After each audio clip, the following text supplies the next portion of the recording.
Good evening, everyone. Hopefully you're having a wonderful day so far.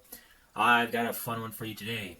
Seems like the CN railway workers and others are getting ready for their walkout, but it also seems like the company's there and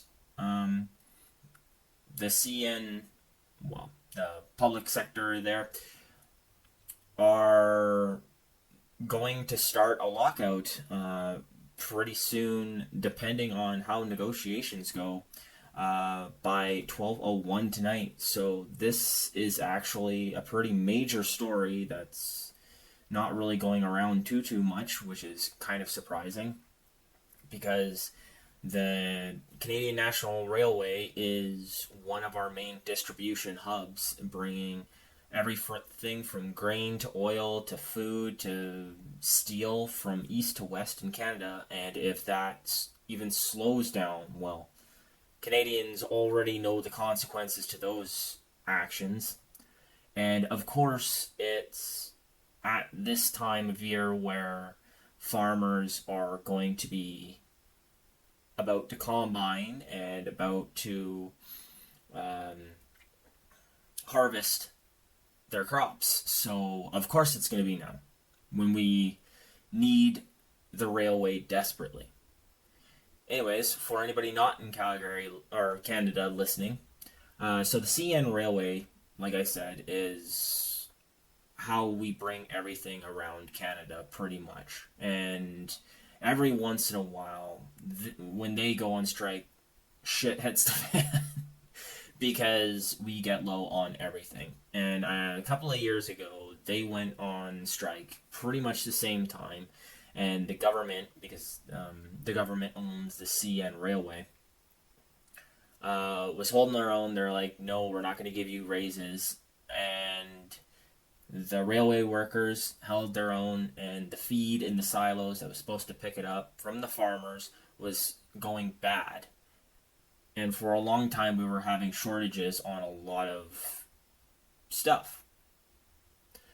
So I assume what's happening now is probably going to be worse, because from what I'm reading online, it's not just the workers who are threatening to go on strike.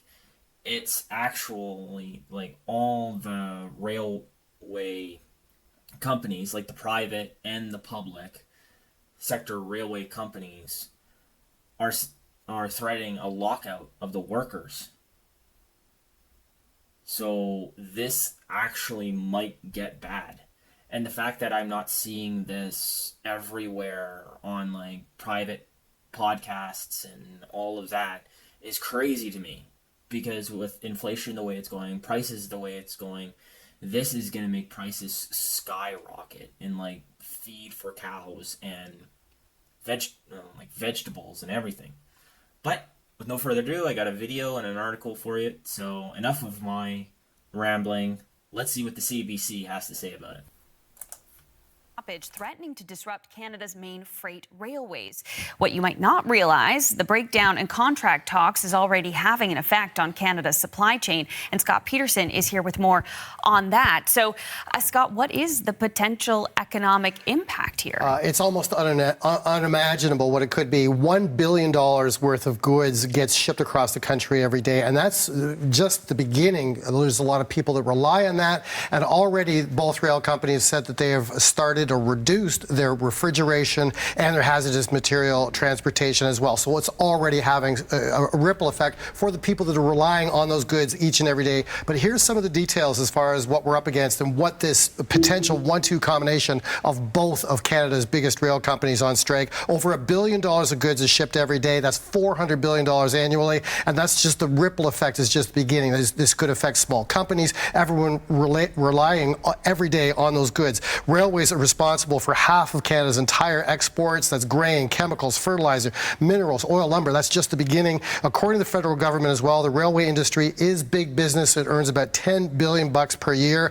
95% of that is freight operations. And as of last week, CPKC allowed no refrigeration or reduced the refrigerated containers into terminals. That's meat and medicine, produce, any produce that could spoil. They've also stopped security-sensitive materials. That could be fertilizer, chemicals. Chlorine is one example that's needed in North American water supply, for example, and that could be a problem going forward if chlorine is cut back. And also the Canadian Chamber of Commerce points out as well that this could damage Canada's international reputation as a trading partner if we're not able to deliver these huge amount of exports that Canada exports, particularly when we're looking at harvest season coming up as well. And there have been other disruptions in the past as well. It makes me think of the port strike in Vancouver that disrupted the supply chain and shipments coming by rail as well. So yeah, the reputational impact here. And when customers get blocked like this, like we've seen before, they will go elsewhere, and that's the real damage here. Huh. And I guess that's about it for them. Wow, they kind of shut it down real quick. A big thing that they didn't mention, which is crazy, and which was a massive thing that happened last time, and if this gets rolled into fall, our falls here in Canada are pretty dang cold. And like I said, it seems like this is worse than last time. Last time, I think the walkout was in the fall, and propane, they had, propane is shipped by train from the West Coast and from Alberta and from Saskatchewan all the way to Quebec. And there was a shortage of propane in Quebec, and that's how a lot of houses are heated in Quebec. So going into the winter months, they had to truck propane in, and you can't truck as much propane as you can on a train. So yeah, they had a shortage in a necessity they needed to heat. So you can just imagine what will happen then. And I know the CBC, like these mainstream media type, like corporate types, they don't mention us little people at the bottom who we don't have businesses, we don't have anything, and they didn't even mention how we're going to be affected by this. Can you just imagine the cost of bread if this happens? Can you just imagine the cost of vegetables, the water shortages because of chlorine? And like they said, we use chlorine in our water. So imagine that for us. But of course, CBC doesn't really care. They only care about the businesses. So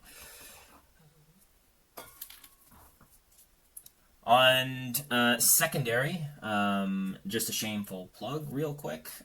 If you like this video, if you could subscribe, that would be awesome. And comment what you think about the walkout and what will happen if this actually happens to the CN rail below. And I'm pretty interested in your thoughts of what will happen. Anyways, other than that, I do have an article for you from the Globe and Mail, and we're going to get into that real soon. So, from the Globe and Mail, here's what they got to say. I like the Globe and Mail a little bit more because they're a little bit more neutral on all this stuff, and they do talk more about like the working man, not just the businesses being affected.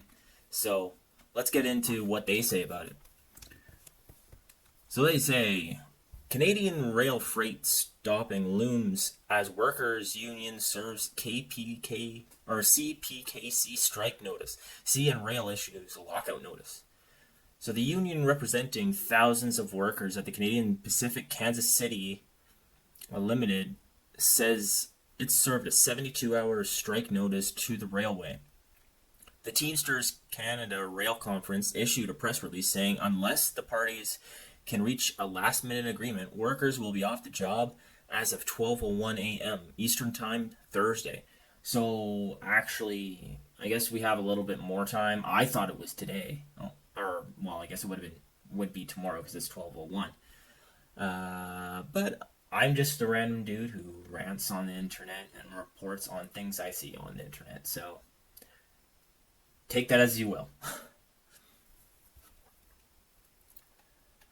So they go on to say, not long after the union statement, CN Rail issued a notice that it intends to lock workers out at the same time unless an agreement or binding arbitration is achieved.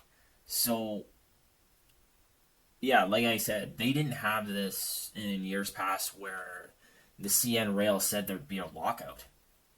So the CN's coming back and they're saying, well, we'll just lock you guys out. So CN Rail must have a plan with, I don't know, temporary foreign workers, excess people coming into the railroad. I'm not quite sure.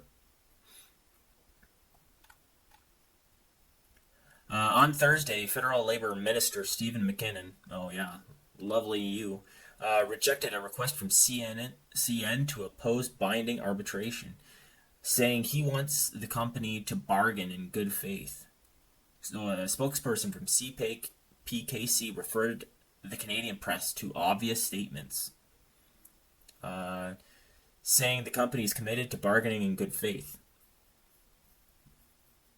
And they just keep on going about, this is going to come Thursday.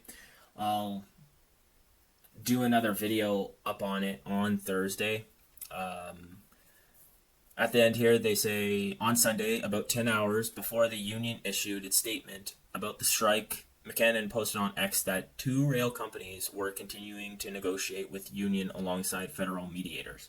So hopefully we can figure this out and nothing goes on. And it's just the normal thing that they do.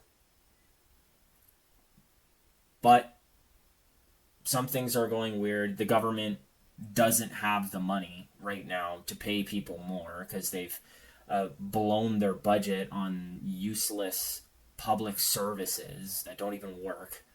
So, right, the government doesn't have the money to pay these people.